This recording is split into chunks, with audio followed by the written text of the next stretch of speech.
Picture your most prized possession, the thing you worked the hardest for, the thing that, when you look at it, you don't just see an object. You see every late night, every skipped vacation, every sacrificed weekend, every moment you chose discipline over comfort. You see yourself in it, your effort, your identity, the proof that you are capable of doing hard things. Now, picture walking out your front door on a regular Saturday morning and finding that thing gone. Not misplaced, not moved, gone. That's where this story starts. That's exactly where I was standing when my life split into a before and an after. It was a Saturday in late May, one of those mornings that feels almost insultingly beautiful. Blue sky, a little breeze, the kind of weather that makes you feel like the world is offering you something. I had my coffee in my left hand and my keys in my right. I was planning to drive to the farmer's market. I do that sometimes on Saturday mornings. Just me and the open road and whatever playlist I'm in the mood for. I pushed open my front door and I stepped out onto my porch and I looked toward my driveway. And I stopped. My driveway was empty. Just concrete. Just that little patch of oil that had stained the ground over the years, the permanent ghost of where she always sat. Just nothing. My brain did that thing where it refuses the information. Like, I looked at the empty driveway, and my brain said, that's not right. And then I looked again, and my brain said, still not right.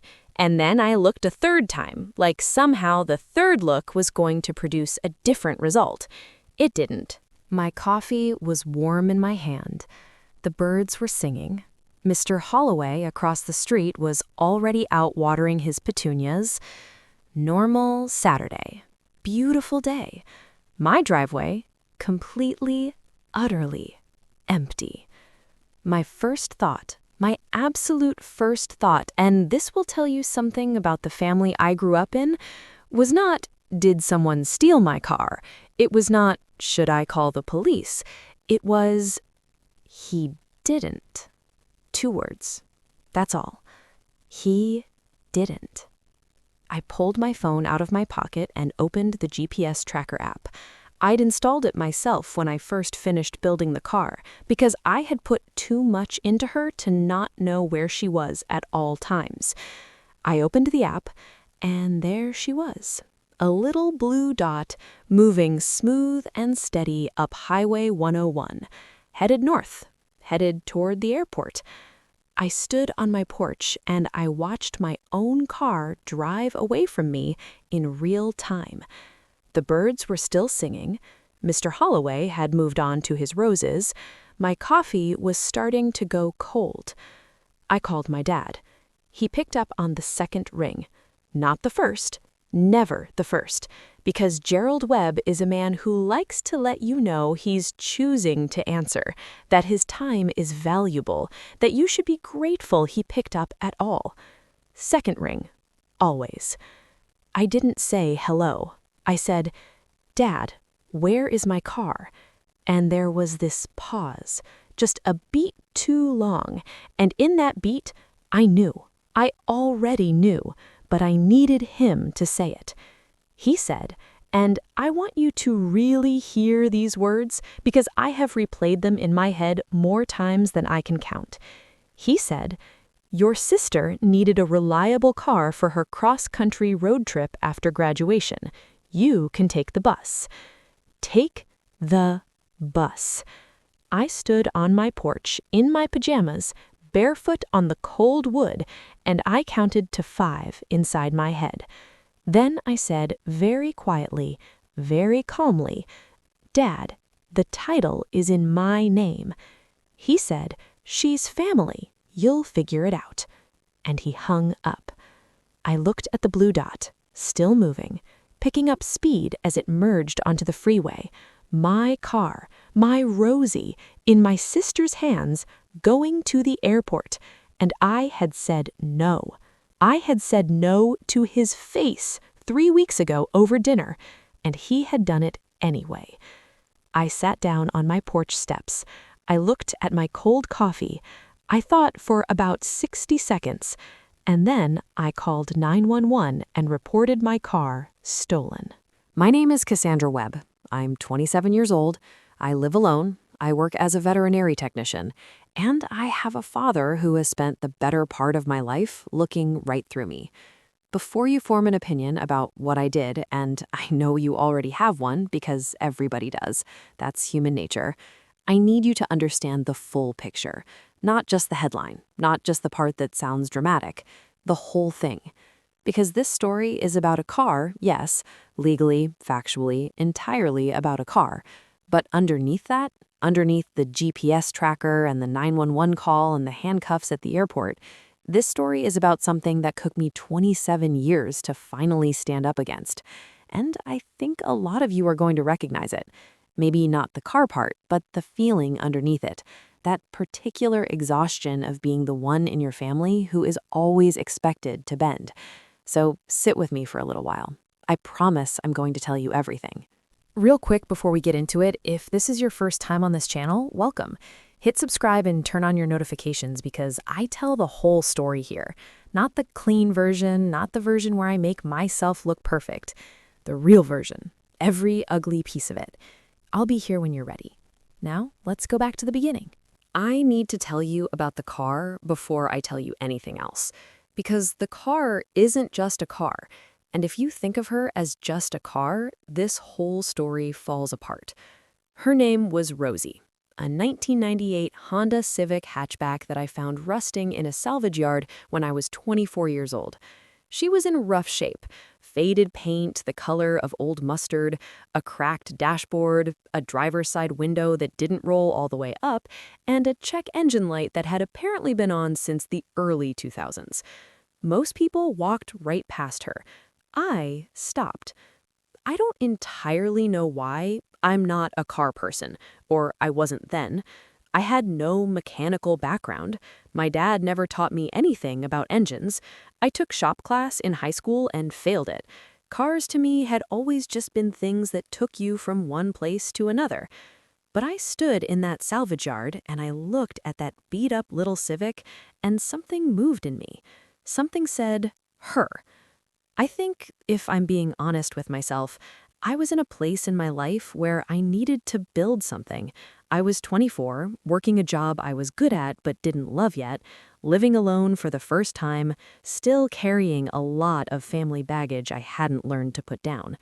I didn't feel like I had made anything, like I hadn't produced any proof that I was capable of sustained effort and patience and skill.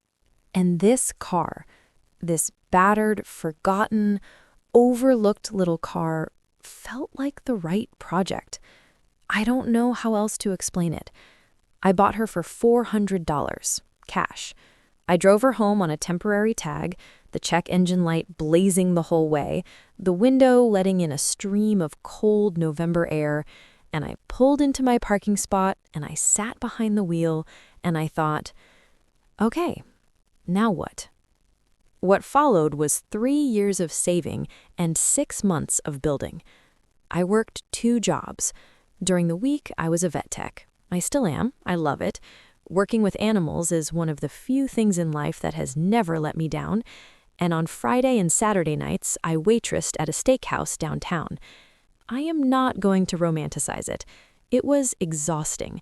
There were weekends where I worked a double and came home at midnight with sore feet and somebody else's steak smell in my hair, and I just sat on the edge of my bed for a minute before I could manage to shower. But I was saving. Every extra dollar went into a separate account labeled simply Rosie. When I finally had enough, I called my friend Dana. Dana's dad, Robert, is a retired mechanic with a full garage setup, lifts, tools, the works. He'd offered years ago to let me use his space if I ever needed it. I took him up on it. I showed up that first Saturday with a notebook full of YouTube tutorial links, a brand new set of coveralls from the hardware store, and absolutely no idea what I was doing. Robert was patient.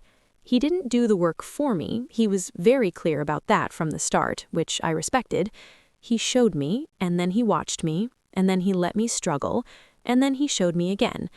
Dana would come out sometimes and sit on a stool and watch and give me completely unhelpful commentary while eating chips. Those were genuinely some of the happiest weekends of my adult life. I stripped that car down, I rebuilt the engine, I replaced the exhaust, I put in new suspension, I installed a sound system that sounds absolutely incredible if I do say so myself. I learned to do body work. I learned to weld. Me, Cassandra Webb, who failed shop class. I learned to weld. And the first time I laid a clean bead, I actually yelled out loud in Robert's garage at 9 a.m. on a Saturday. And the paint.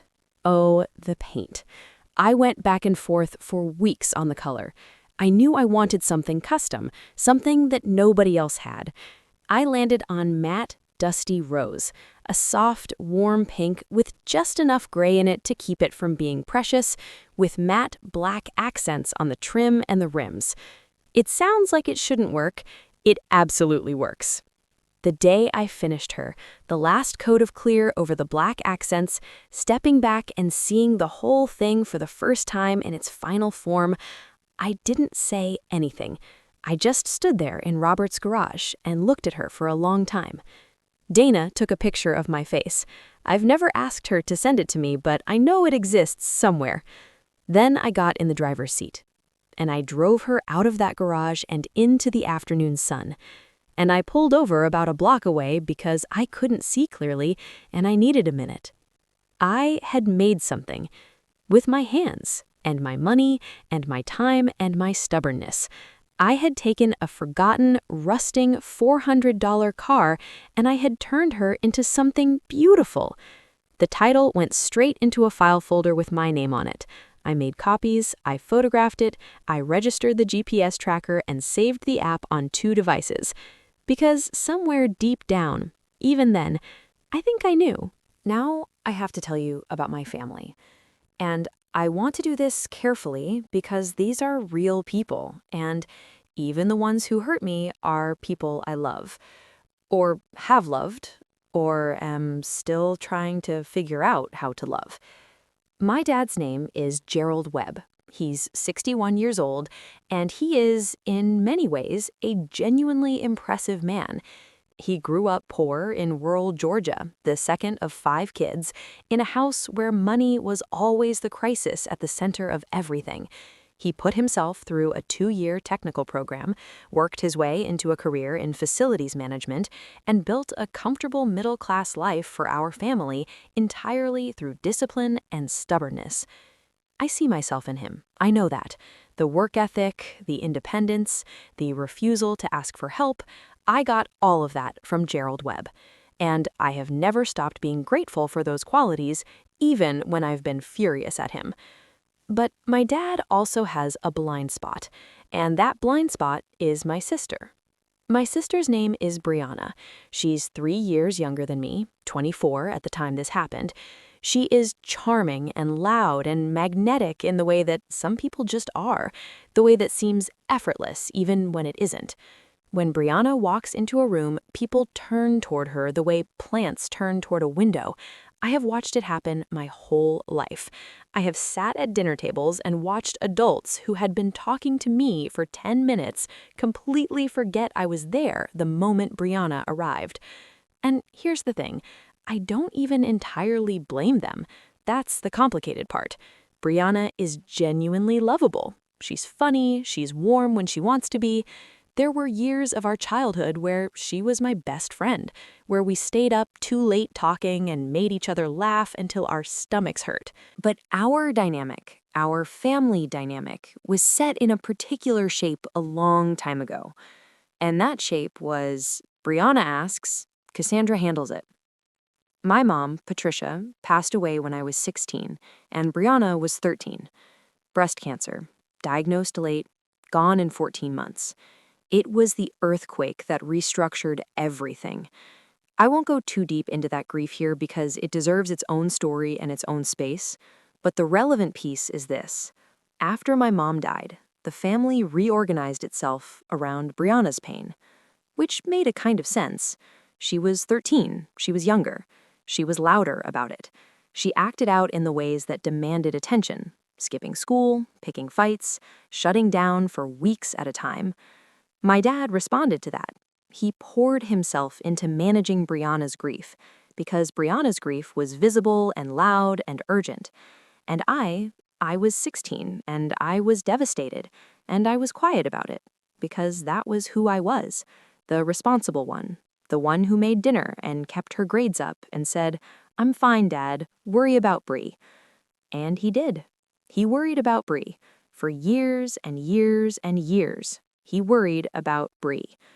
I'm not saying he didn't love me. I want to be very careful about that, because I think he did, and I think he does. But love isn't just a feeling. Love is attention. Love is seeing someone. And somewhere after my mom died, my dad stopped seeing me with any real clarity. I became the background. Brianna was always the subject. The specific examples are almost too many to list, but let me give you a few, just so you understand the texture of it, what 27 years of this actually felt like. The college fund. My parents had set up education accounts for both of us when we were little. By the time Brianna graduated high school, my account was gone. I never fully understood where it went. Household expenses over the years, I assumed. And my dad had quietly redirected what remained of the joint savings into Brianna's tuition. He told me when I was getting ready to apply to schools. He said, "You're smart, Cassie. You'll find scholarships. Bree needs the stability." I took out $40,000 in loans. Brianna went to a 4-year university fully funded. The car at 17. My dad surprised Brianna with a used car for her 17th birthday, a reliable, nothing special Honda Accord. She needed it, he said, for her after-school job. I was 20 at the time. I had been taking 2 buses to get to my community college classes for 2 years, and I had never said a word about it. He did not offer me a car. It did not occur to him to offer me a car.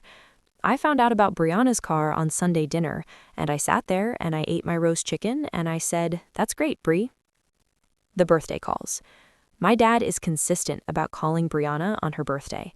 I have the texts to prove he called her at 8 in the morning on her last 5 birthdays. I know this because she screenshot them and posted them. My most recent birthday, he texted me at 9:30 at night. "Happy B-Day, Cassie. Hope it was good."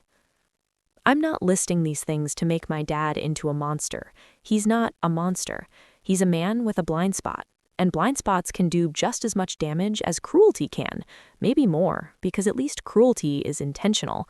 At least cruelty knows what it's doing. My dad genuinely did not see what he was doing to me. I think some part of him believed that my not asking meant I was fine, that my silence was contentment, that the fact that I managed, always figured it out, was proof that I didn't need anything. What it was actually proof of was that I had learned very young not to ask. Brianna graduated from college in May. 4 years, communications degree, state university. And I want to be clear, I was proud of her. Genuinely. A college degree is a real thing, and finishing something is a real thing.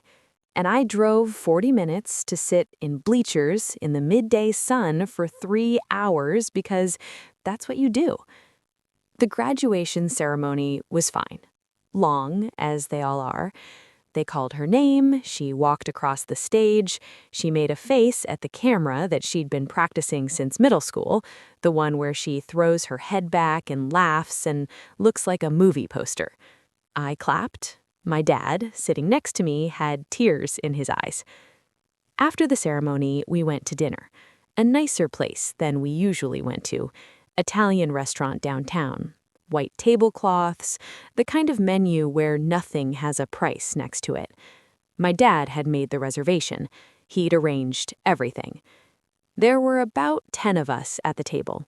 Me, my dad, Brianna, her boyfriend Marcus, 2 of her college friends and their parents, and my Aunt Renee. It was a good dinner. The food was good. My dad gave a toast about Brianna that was sweet, if a little long. I was happy to be there. I want to be clear about that too. I was happy for her.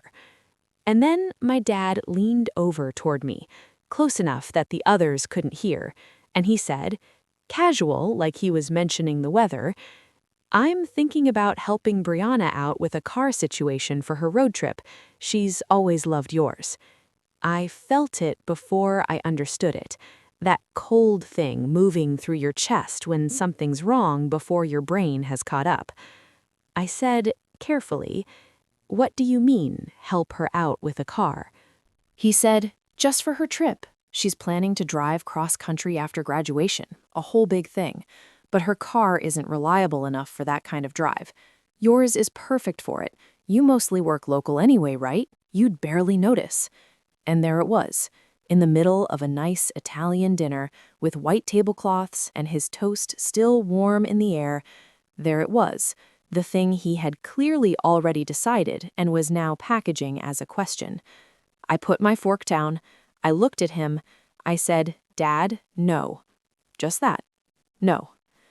He looked surprised, like I'd spoken in a language he didn't know, like no was a sound he didn't recognize coming from me. He said, "It would just be a few months. She'd take excellent care of it.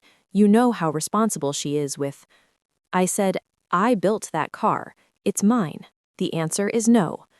He looked at me for a moment, then he nodded and said, all right, we can talk about it," which was not the same thing as dropping it, but I let it go. The dessert came, conversation moved on. I drove home that night telling myself I had handled it. I had said no clearly, he had heard me, we were done. I was wrong about that. 3 weeks passed. Normal weeks. Work, gym, dinners with Dana, Sunday phone calls with my dad where neither of us mentioned the graduation dinner conversation. I started to genuinely believe he'd let it go. Then came that Saturday morning. I want to try to describe what that moment felt like, standing in my driveway, because I think the physical experience of it is part of the story. There is something uniquely destabilizing about absence, about reaching for something that should be there and finding nothing. Your brain keeps trying to solve the puzzle. Where did it go? Where did I put it? Who moved it? Because the alternative, that it was taken, is too large to accept all at once. I stood there for a full minute, I think, maybe longer. My coffee was warm. The air smelled like cut grass from somewhere up the street. It was genuinely a beautiful morning, which felt like an insult. I checked the street, walked the block, came back, stood in the driveway again. Then I opened the GPS app. Blue dot, moving, Highway 101, north, airport direction. And in that moment, the puzzle snapped into a shape I could read. My dad had a spare key. He'd asked for one years ago, just in case you lock yourself out. Just for emergencies, I'll keep it in the junk drawer. And I had given it to him, because he was my dad, because that's what you do, because I had no reason not to trust him. I called him. He answered on the second ring. I said, "Dad, where is my car?" Not a question, a statement. And he told me, didn't apologize, didn't soften it, just said it plainly. Brianna was leaving for her trip today. Her car wasn't reliable. Mine was perfect. She'd take good care of it. I could take the bus or borrow Dana's car. I was resourceful. I'd figure it out. I'd figure it out. That phrase, that particular phrase. Do you know how many times in my life I have heard some version of that phrase from my father? Cassie will figure it out. Cassie always figures it out. You don't need to worry about Cassie. I said, "Dad," I said no. At dinner 3 weeks ago, I said no to your face. He said, "I know you did, but I thought about it more and Brianna really needs this, and I knew if you thought about it more, you'd come to the same conclusion I did." He thought I'd come around. I said, "You thought I'd come around." He said, "She's your sister, Cassie. She's family."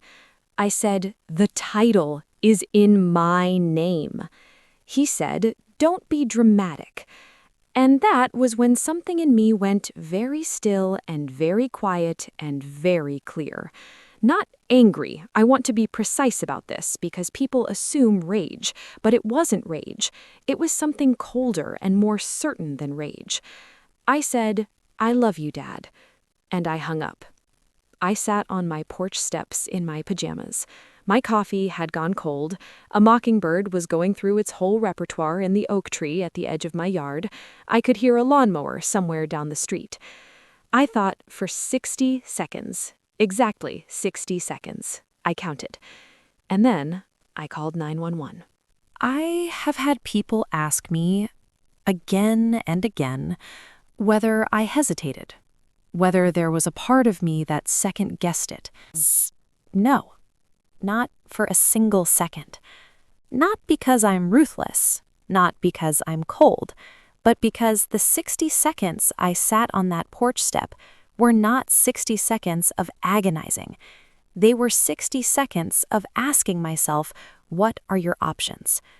Option 1, call my dad back, plead, ask him to have Brianna return the car voluntarily. This option required my dad to suddenly become a different man than he had been for the last 11 years of my conscious adult life. Option 2, do nothing. Wait for Brianna to return from her cross-country trip in months, presumably, and just be without my car in the meantime. Let it go. Be gracious. Figure it out. Option 3, call the police and report my legally registered, titled in my name vehicle stolen, which it was, which it legally, factually, unambiguously was. I chose option 3. When the dispatcher answered, I was calm and methodical. I told her I was the sole registered owner of a 1998 Honda Civic hatchback. I told her the vehicle had been removed from my property without my consent. I gave her the license plate number, the VIN, the make, model, color, and the live GPS coordinates which I was watching update in real time on my phone. She asked if I knew who had taken it. I said I had my suspicions, which I relayed. I told her my father had a spare key and I believed my sister had allowed her to take the vehicle and that the vehicle appeared to be headed toward the airport. She said officers would be dispatched to the GPS location. I said thank you. I hung up. I texted Dana one sentence, "Watch this." Then I went inside, poured my cold coffee down the drain, made a fresh cup, and sat at my kitchen table watching the blue dot on my phone. It moved for another 20 minutes or so, then it slowed, then it stopped. I put my phone face down on the table and I drank my coffee and I listened to the mockingbird in the yard. I want to be careful here about what I know for certain versus what I was told, because details of stories like this have a way of getting embellished as they pass through people, and I have always tried to stick to what I can actually verify. What I know for certain, Brianna drove Rosie to the departure level of the airport's parking structure, where she was meeting two of her college friends, Jasmine and Tori, who were flying in to join the cross-country road trip. The plan, as I later understood it, was to load everyone's luggage into the car, grab coffee, and hit the road by noon. What I was told by the responding officer who called me that afternoon, when the officers located the vehicle, Brianna was in the arrivals area with her friends. She had not yet loaded the car. She was, according to the officer, showing the car to her friends. I have thought about that detail a lot. She was showing it off, running her hand along the hood, probably, pointing out the matte rose paint, the black accents, the custom rims, the sound system she'd never built, and the paint she'd never chosen, and the welds she'd never learned to lay. The officers approached, they identified themselves, they informed her that the vehicle had been reported stolen by the registered owner. Brianna, according to what I was told, called my dad from the parking structure. My dad, I can only imagine, told her everything was fine and he would handle it. He could not handle it, because the car was not his to handle. It was mine, and I had reported it stolen. The officers were professional. They were not unkind, from what I understand, but they were clear, without documentation showing ownership, the vehicle was being impounded and she was being detained for questioning. She did not have documentation. There was no documentation that would have helped her, because the car was mine. She was handcuffed, in front of Jasmine and Tori, in the airport arrivals area on a Saturday afternoon, with other travelers walking past with luggage and cartwheels and PA announcements filling the background. Handcuffed. I know this because Tori, who I had met exactly twice at family events, and who apparently found my number through a mutual connection, texted me approximately 90 minutes later, "I don't know what's going on between you and your family, but what just happened to Brianna was messed up, and I think you should know how this looked." I did not respond to Tori. Brianna was ultimately not charged.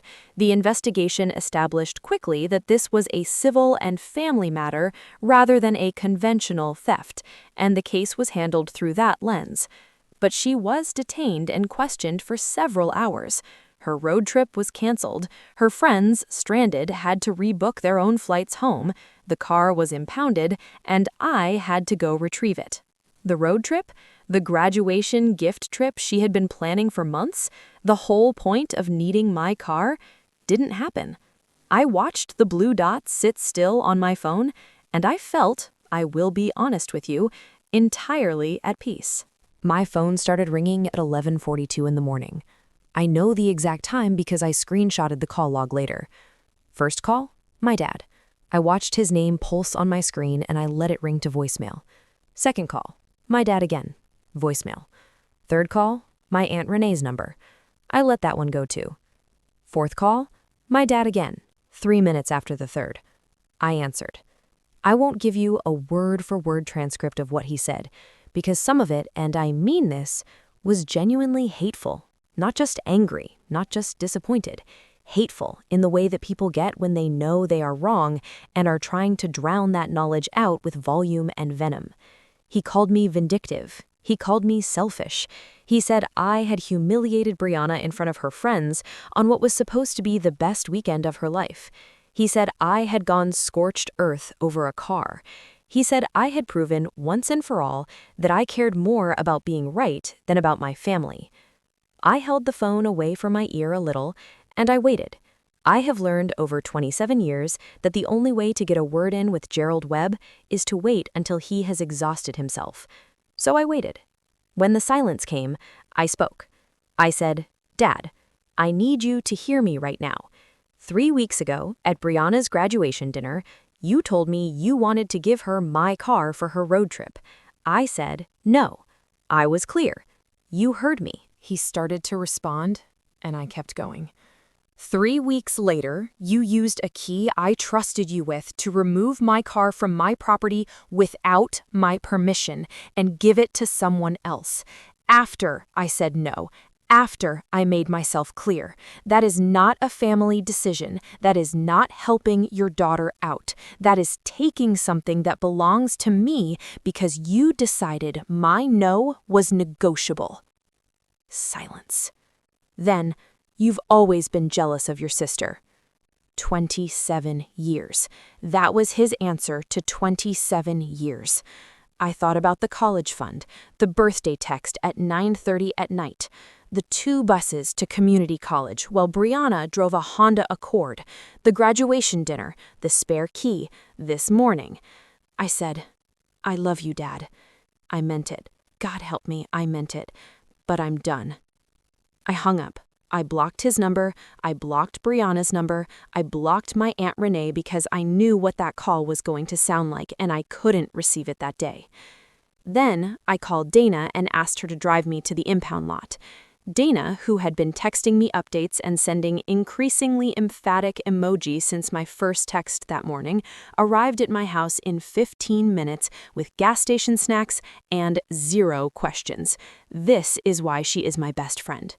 We drove to the impound lot. I showed them my title, my registration, my ID. They handed me Rosie's keys. I drove her home. She was fine. Dusty from the highway, a little low on windshield wiper fluid, the passenger seat pushed back a little from where someone taller than me had been sitting in it, otherwise perfect. She started on the first turn of the key, and I pulled out of that impound lot and I drove home with the windows down. I sat in my driveway for a long time before I went inside. I ran my hand along the hood. The matte rose paint was warm from the afternoon sun. She's okay, I thought. She's home. Here is the part nobody tells you about when you finally set a boundary that has real consequences.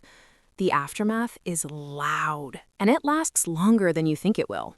The story got out within 48 hours. I had posted nothing, but Tori had talked to Jasmine, and Jasmine had talked to people, and people had talked to people who knew Brianna and knew our family. By Monday, it was all over the group chats I wasn't in. Versions of the story varied wildly. In some of them, I was a cold, vindictive older sister who had her younger sister arrested over a borrowed car. In some of them, I was a hero who had finally stood up to a family that had walked all over her. Most versions had significant factual errors. Several people reached out to me directly, some to express support, some to tell me I had gone too far, and I responded to approximately none of them. My Aunt Renee, who I finally unblocked after about a week because I did feel guilty about blocking her, she hadn't done anything wrong, yet, called me on a Tuesday evening. She opened with, "Cassandra, I think we need to talk about what happened." I said, "Go ahead." She said, "I understand you were upset. I do. But there were other ways to handle this. Going to the police, having your sister detained at the airport, you have to understand how that looks to this family." I said, "Renee, how does it look?" She said, "It looks like you had her arrested." I said, "She wasn't arrested. She was questioned and released. There is a difference." She said, "You know what I mean, Cassandra." I said, "I want to know what you think I should have done. Specifically, walk me through it. He took my car after I said no. What should I have done?" Renee was quiet for a moment. Then she said, "You should have called your father back, talked it through, given it some time." I said, "I called my father. He told me to take the bus. He said Brianna needed it. That was the whole conversation. What comes after that, Renee? What's the version of this where I talk it out with a man who has already decided my no doesn't count?" She didn't have an answer for that. She cycled around to, "Your father is very hurt." And I said, "Renee, I have been managing my father's feelings about the way he treats me my entire adult life. I am 27 years old. I am tired." Long pause. Then she said quietly, "I know, baby." That surprised me. I didn't expect that. I think Renee had seen more than she ever let on, and said less than she probably should have for a long time. And maybe this was as close to an acknowledgement as she knew how to give. We didn't fix everything that night. We barely scratched the surface. But that, "I know, baby," stayed with me for a while. It was the first time anyone in my family had acknowledged, even sideways, that there was something real to acknowledge. I want to sit here for a minute. Right here, in this part of the story. Because I think this is where the whole thing either makes sense or it doesn't. This was never just about a car. I mean, legally, factually, procedurally, it was about a car. The police report was about a car. The impound lot was about a car. The title and registration and GPS tracker were all about a car.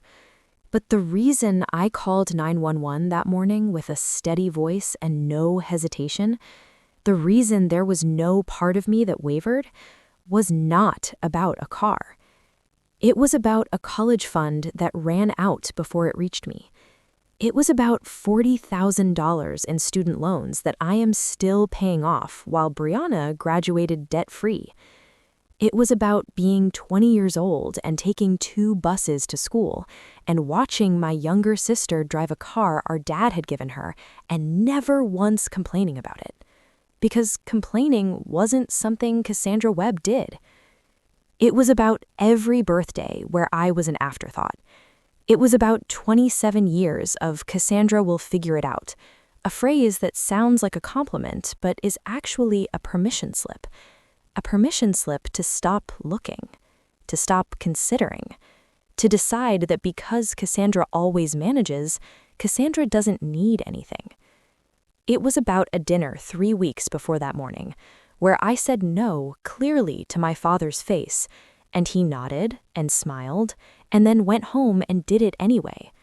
Because he had decided, somewhere in the architecture of his love for us, that my no was optional, that it was a starting position, that it would eventually give way to Brianna's need, the way it always had.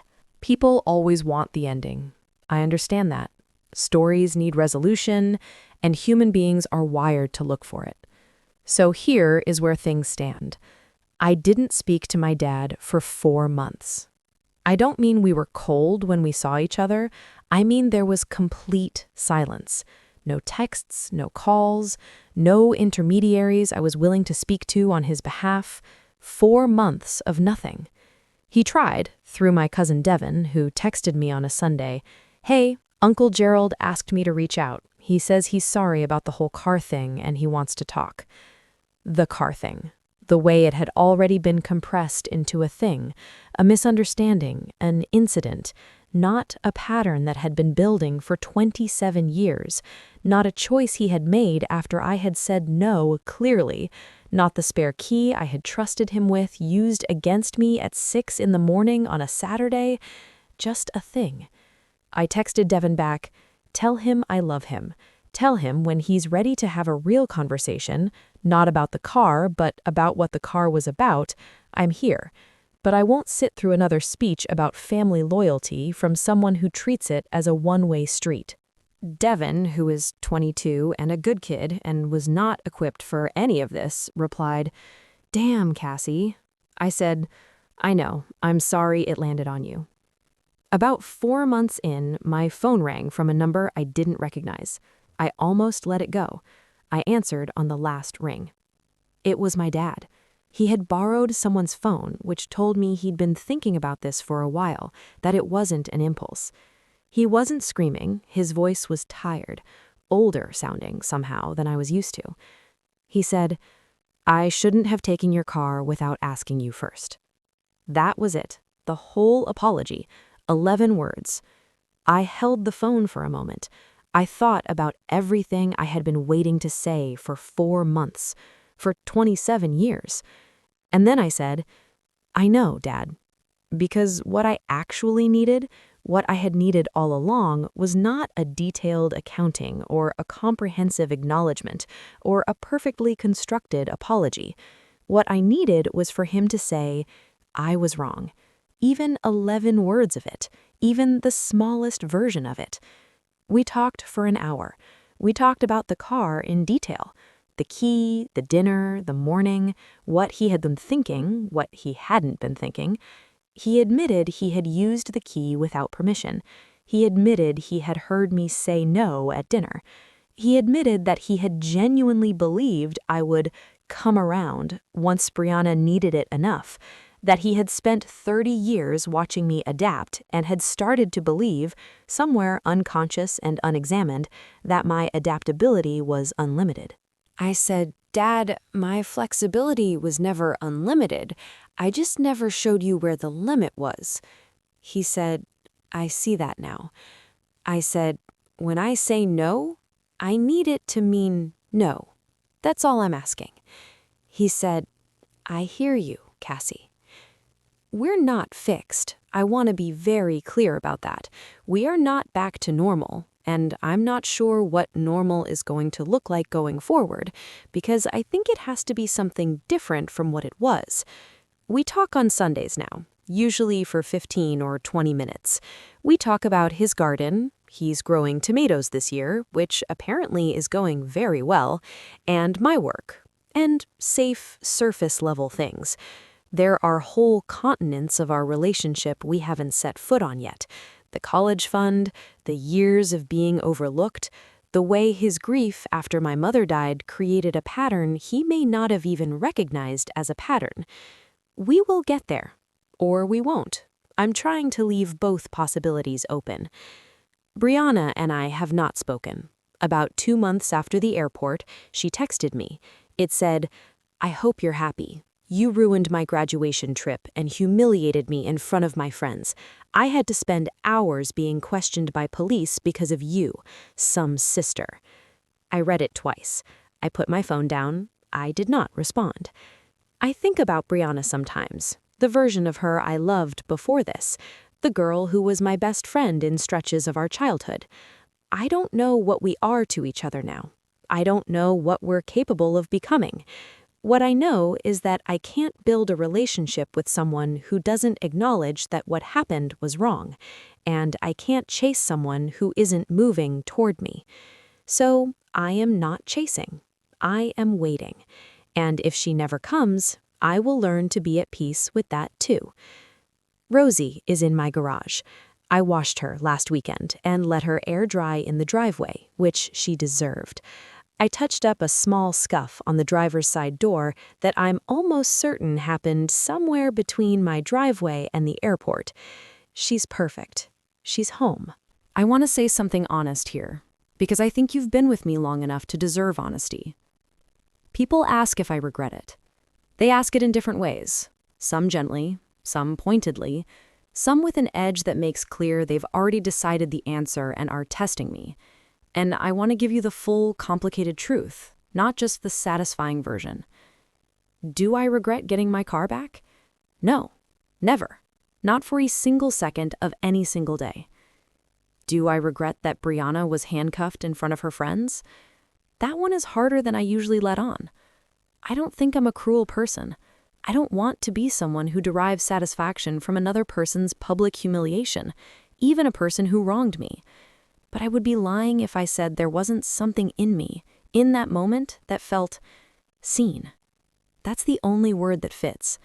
Not vindicated, not victorious, seen. Like the external world had finally, briefly, reflected the internal reality of what my family had been doing to me.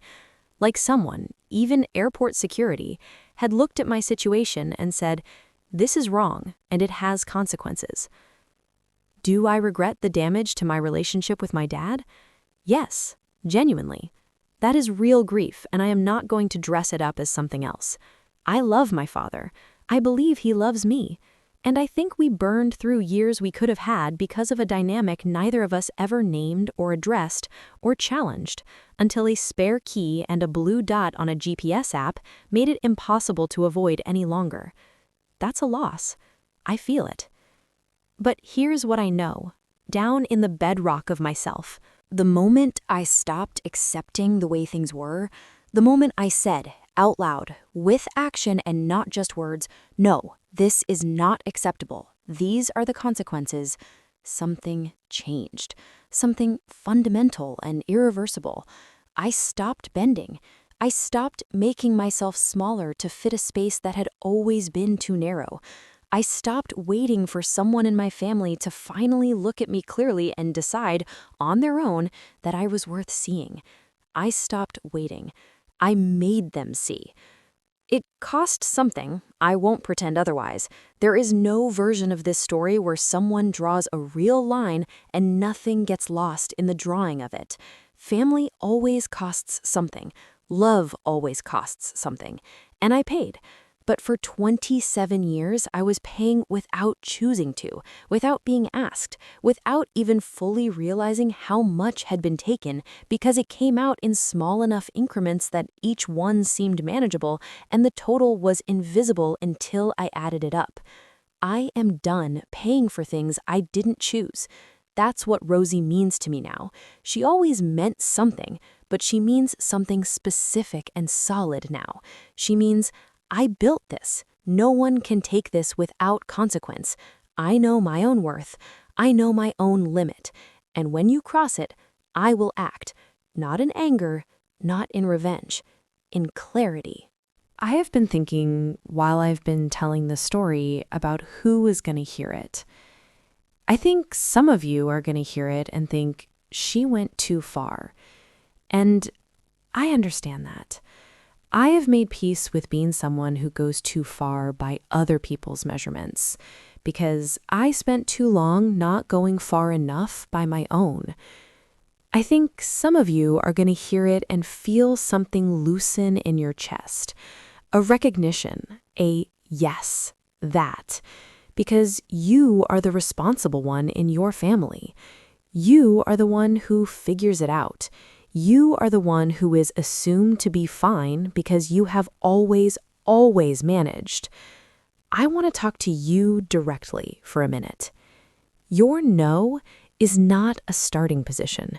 Your no is not a kindly offered suggestion that gets overridden when someone else needs something badly enough. Your no is a full sentence. It is complete as it is.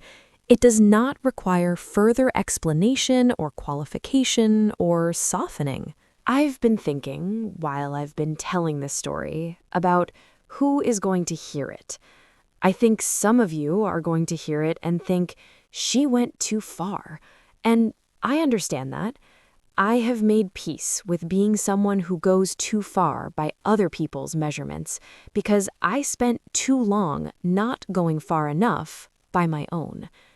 I think some of you are going to hear it and feel something loosen in your chest, a recognition, a yes, that, because you are the responsible one in your family. You are the one who figures it out. You are the one who is assumed to be fine because you have always managed. I want to talk to you directly for a minute. Your no is not a starting position. Your no is not a kindly offered suggestion that gets overridden when someone else needs something badly enough. Your no is not something that evaporates. And if the people in your life, even people you love, even people who love you, do not treat it that way, if they hear your no and file it away as a temporary position, as something they can work around later, as something that doesn't quite apply when their needs are significant enough, you are allowed to enforce it. You are allowed to use the tools available to you. You are allowed to stop being the one who absorbs everything quietly and start being the one who is taken seriously. You are allowed to protect what is yours, not just your car, not just your money, your time, your labor, your emotional resources, your sense of self, the version of you that you have quietly, persistently, patiently built over years, the one that no one helped with, the one you showed up for yourself when no one else was looking. Protect her. Protect him. Protect yourself. That is not cruelty. That is not vindictiveness. That is not going nuclear. That is just knowing your own worth and acting accordingly. The car is back in my garage.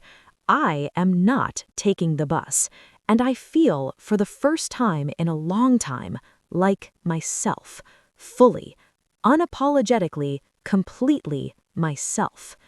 Your no is a full sentence. It is complete as it is.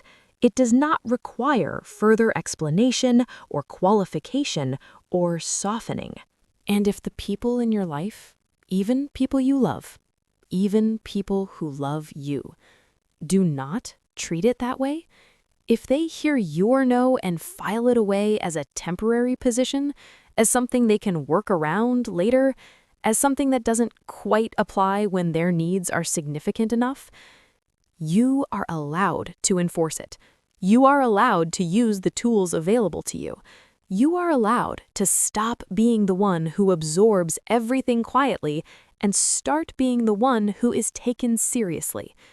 You are allowed to protect what is yours, not just your car, not just your money, your time, your labor, your emotional resources, your sense of self, the version of you that you have quietly, persistently, patiently built over years, the one that no one helped with, the one you showed up for yourself when no one else was looking. Protect her. Protect him. Protect yourself. That is not cruelty. That is not vindictiveness. That is not going nuclear. That is just knowing your own worth and acting accordingly. The car is back in my garage. I am not taking the bus, and I feel for the first time in a long time like myself, fully, unapologetically, completely myself. If any piece of this story landed somewhere real for you, if you have been the responsible one, the flexible one, the one who figures it out, drop it in the comments. I mean that. Tell me your story. Tell me a piece of it, or all of it, or just tell me you heard me. I read every single comment. Every one. If you're new here and you stayed for this whole story, thank you. You didn't have to do that, and you did, and that means something to me. Hit subscribe, turn on your notifications. I'll be back with another one soon, and they only get more real from here. Take care of yourselves out there. Protect what is yours. Check who has a copy of your keys. I'm Cassandra Webb. This was my story, and now, somehow, it's yours too.